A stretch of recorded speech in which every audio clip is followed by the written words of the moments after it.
Hey all, and welcome back to Bayonetta 2 for the Nintendo Switch. It's finally time for not only the penultimate episode of the game, but for the truth.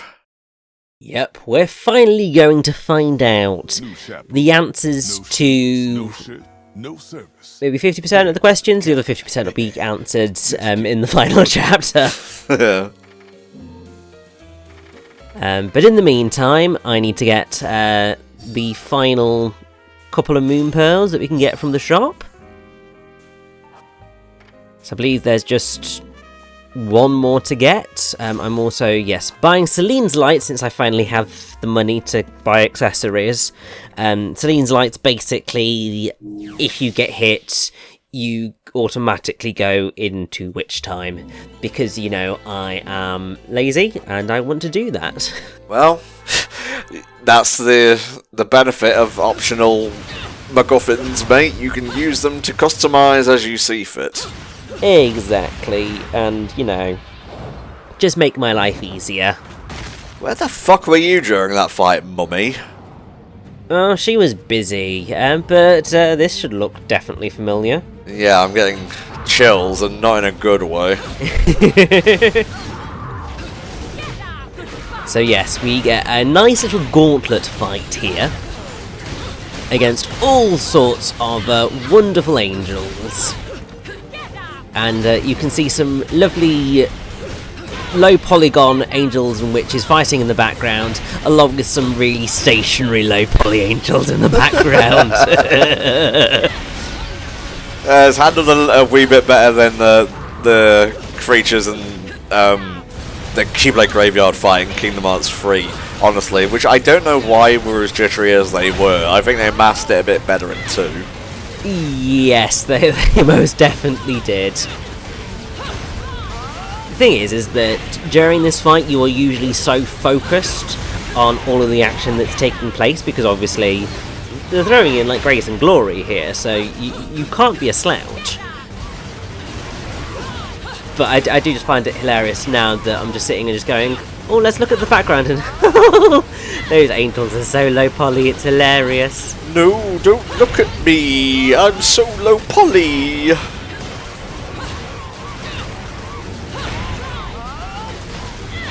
But yes, this chapter is finally going to allow us to see the truth of what happened to Rosa. Well, I mean, she died, I think it's pretty obvious.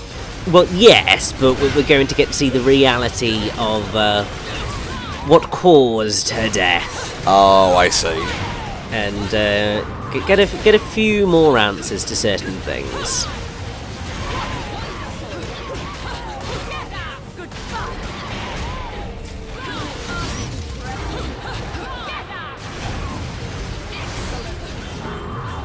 I was saving up my my torture attack to try and use an Umbran Climax on these guys to just take them out as quickly as possible. They're quite vicious if memory serves. They can be if you're not careful, especially when they've got moves like that, which can obviously stun you.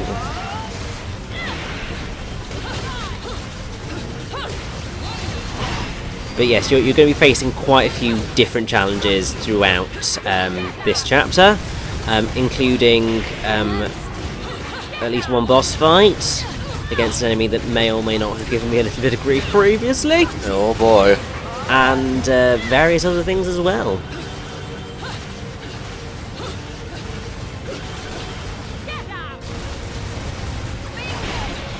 I guess I'll ask you this now, since there seems to be a lot of fighting. How do you feel Bayo 2 handles its endgame, pacing-wise, compared to the first game?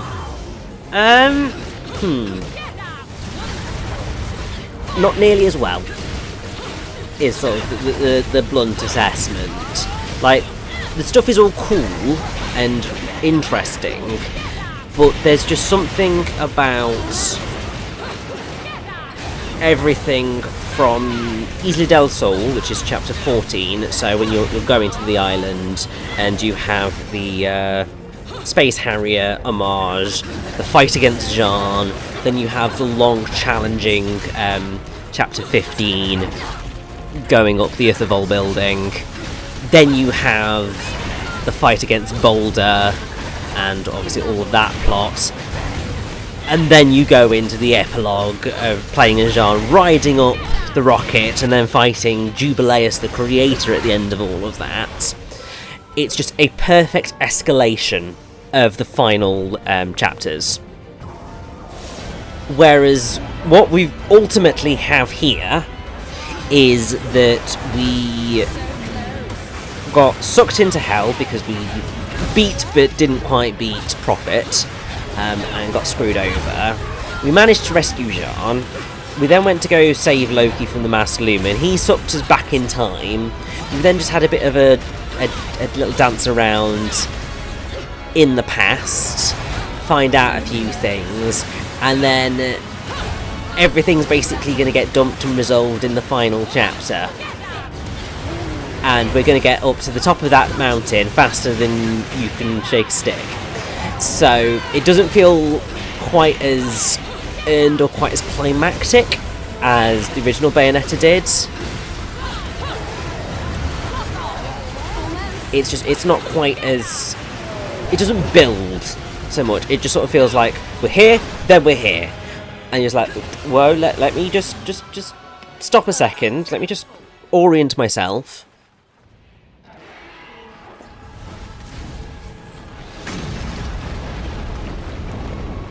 The symbol of the Umbran Way. No! There's no way that this could have been his plan. The clock tower has been destroyed. And we are going to get a lovely callback to the opening of Bayonetta. Hell yeah. With one of a kind and a fight on the falling clock tower. Oh, if you look very carefully, like for a few frames, Banjo and Kazooie can be seen fighting the angels. I mean, we kind of like that would be amazing, but obviously at this point in time, well, Smash Bros. Ultimate wasn't in existence yet when the original came out. No, of course it wasn't, mate. This released for the Wii U originally. I think what would have been awesome and what I would have loved to have seen, although it probably would have been a little bit too much for them to do, is to be able to see another piece of the clock tower falling and see the fight with Bayonetta and Jean happening on it. Mm-hmm. Because obviously that is technically happening at this precise moment.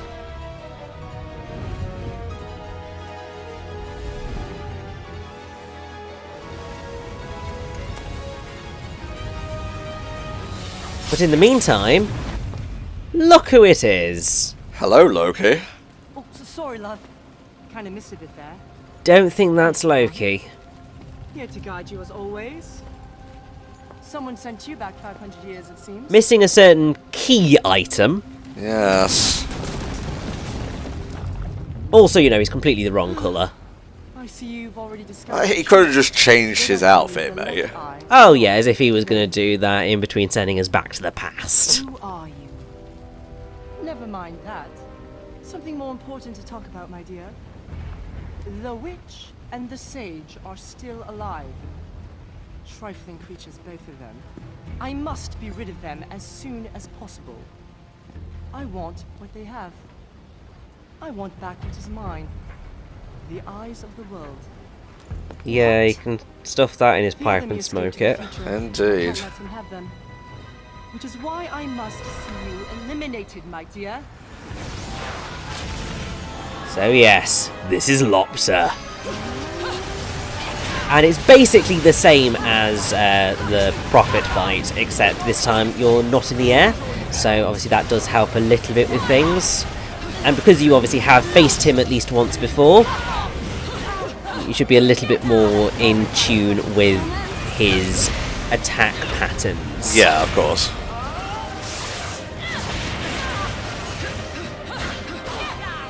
I do prefer this fight to the Prophet fight, just because obviously in an iconic location. Oh, of course. I'm a sucker for aesthetic, as you well know, mate. Oh yeah.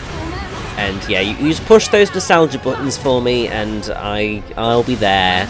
Look, we're 2 days away from Spider-Man No Way Home releasing, and I'm going to be seeing it a week today with some very nice seats. So, yeah, nostalgia all the way through Christmas 2021. Yeah, no, that's fair. I've now got Milo, my dog, booked in for doggy daycare on this Sunday so that I can book in to go see it. So I was just like, I need to figure out how to get this done in my life. That is the answer. And yeah, he's just, you know, throwing an asteroid / meteor at us from space. Because why not? Okay, this is pretty fucking awesome. Oh yes. Madonna Butterfly just to the moon! That asteroid. I can never remember the specifics. I think asteroids when it's not anywhere near us, and a meteor is when it's hurtling towards Earth.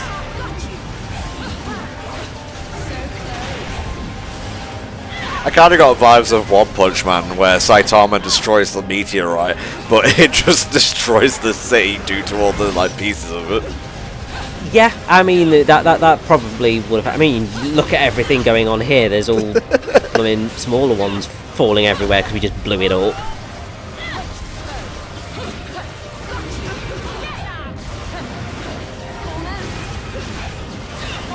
I have missed punch kick so much. Oh, bless you. We all have our favourite combos, whether it be in Vidya or in real life.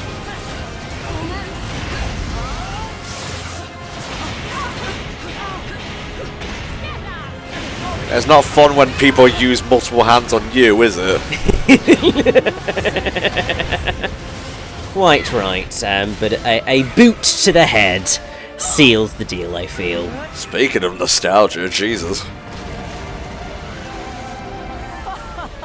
This is funny. I haven't lost, you lost. And now, if you'll excuse me, my dear. Massive cope falling into lava. But thank God, still a platinum. I'll take it. Based Luca coming to the rescue? Question mark?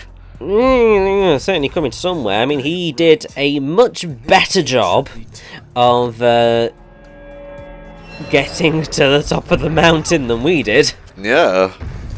Oh, to be fair, everyone was like coming for us. Like he was able to just slip under the radar.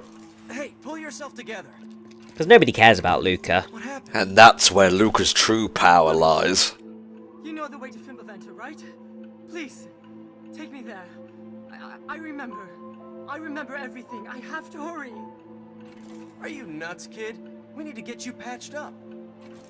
There's no time. Please take me to Fimbulventer, or the world will end. He and I, we are good and evil. Evil cannot be all that is left. Basically saying that the world ends with him. But why wasn't Neo the World Ends With You at the VGA fucking awards? Totally agree. Whatever, I bitched about it enough. Also, yes, I'm aware I said the VGA awards. The VGA awards. Well, I guess it beats addicting toddlers to lollipops. It happens. DC Comics is a name. Yeah, true. Detective Comics. Whatever. Yeah. So he's seemingly back in the present, but to what end? No, we're still not quite back. Well, we're definitely not back in the present still yet. But this area should look certainly familiar.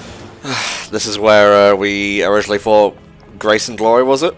Yeah, this is the Sunrise and Sunset Valleys. It's where we had Chapter 5 in the original Bayonetta. But this is obviously when everything was still perfectly nice and together. I do enjoy that concept in video games where you visit like previous or future incarnations of a level. Obviously, the one that comes to mind immediately is Sonic CD with its time travel system. Oh, without a doubt. Very excited to continue planning the second Sonic-a-thon for next year. Just so you guys know, it kicks off at 3 PM GMT or BST, I forget which, June 23rd, 2022. So mark your calendars. We're once again raising money for Child's Play, and it's going to be big, planning a bunch of cool stuff. I have seen some of the plans, and You guys have a lot to look forward to. Indeed. Don't expect Tobey Maguire or Andrew Garfield there, though. Somehow, I don't think we'll be able to reach out to their regions. No, and as awesome as HellfireComms is, I don't think we've quite got that level of pull. No. You need a Some Call Me Johnny for that sort of thing. Yes.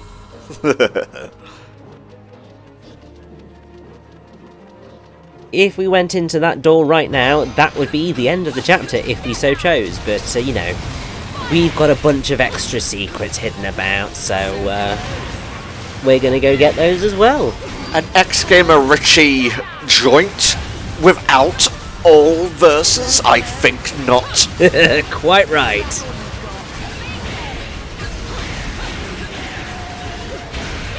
The placements of all these enemies should be very familiar to anyone who played the original, and because it's basically identical.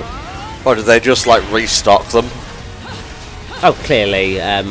Or they just decided, you know, we're going to throw exactly the same ones at her 500 years in the future. I guess. When her past version comes, she'll never know. It's the greatest ploy. Alright, here we go.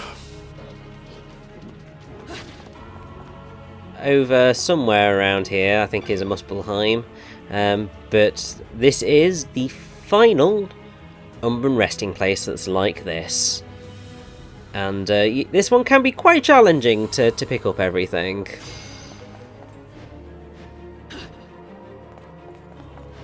First, get up on top of this, and then it's a case of flying and getting your timings just right.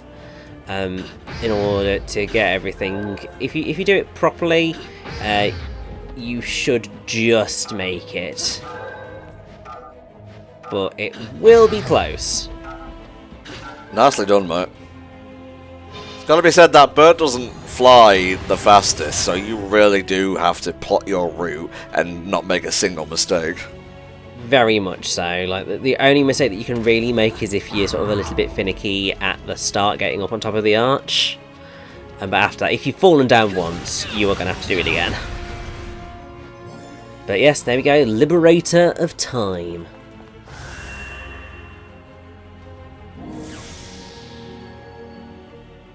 Is this the final Muspelheim? I want to say yes, but I can't remember whether there's one just before the final boss or not. We'll see after we've beaten it, because it'll tell us. I guess so. But this is mean. Don't touch the ground for like 3 minutes, or, you know, defeat all the enemies. And we have one tiny little platform. And there's a bloody beloved. Can this platform be broken is the thing. Yes. Like that. Christ. And we don't have full shader at this point, so it's not quite as easy. Although that said, we do have Alruna, which is obviously the weapon that we got from Alaun, which can be helpful, but it's not quite as effective as just using our guns and jumping on top of him to keep in the air. That's a lot less terrifying than I was expecting, because when you mentioned the timer and I noticed it, I was like, oh shit, we have to survive for 3 minutes? No, that's just the amount of time that they give you. Yeah, but I mean, if you don't manage to kill them off quickly, there's no way you're surviving 3 minutes.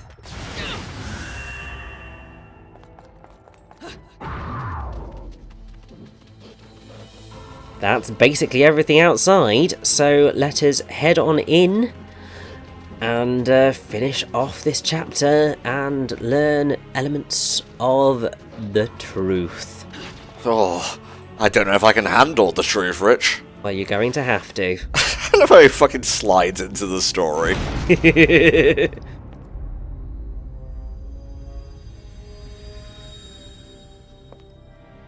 Rosa! Epic card opening gone wrong. Lobster is the one who killed Rosa. Feel like we knew that already. I mean, we basically did, yes. But Boulder has finally realised what has actually happened. Saw the emblem on his forehead. He's the one you're really after. What? need to get back to my time. We can open a portal from here. Oh, we can just do that? Apparently so. I mean, obviously, technically, there was time travel in the original Bayonetta because Bayo took Cereza back to this time. Actually, no, back to before this time because obviously she was still a little baby. But it's one of those things of just going, oh yes, this is a power witches have, of course. It's fine. I'm more willing to swallow it when it's magic than if it was any other type of context. Oh, without a doubt. Balder! The dimensional portal is opening! We need to get back to my time! Quickly! There's no time!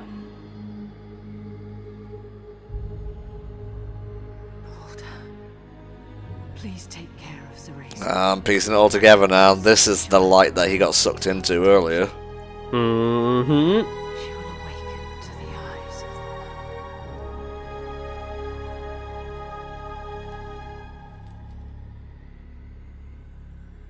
the Rosa! Balder!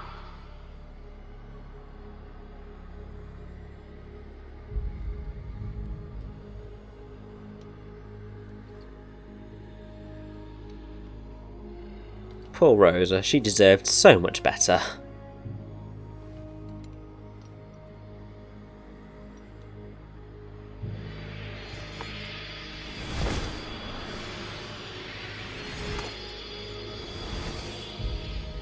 Mummy. If it was anyone else other than Bayonetta, that would have been corny as hell.